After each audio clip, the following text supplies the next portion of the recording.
Hi, it's Tina and Tim again, and we're on the topic of trial. So what we're going to do is a couple short questions. Every attorney in a family court matter or matrimonial, the final question they should be asking the person on the stand, such as I'm going to use Tim as one of the litigants, is what he wants from the court and what he wants the court to do after trial is over when they make their determination. So we're going to now pretend that this is a child support modification, and Tim's going to tell the court what he wants the court to do. So I'm going to say, for my last question, so Mr. Sherlock, what are you asking the court to do today? I'm asking the court today to please take into consideration and lower my support.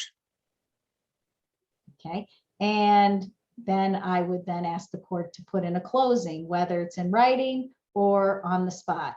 I'm not a fan of on the spot, but at least the closing's in and you're not worried about doing it at a later date. So stay tuned for our next video where we're going to ask about what he wants when it comes to custody.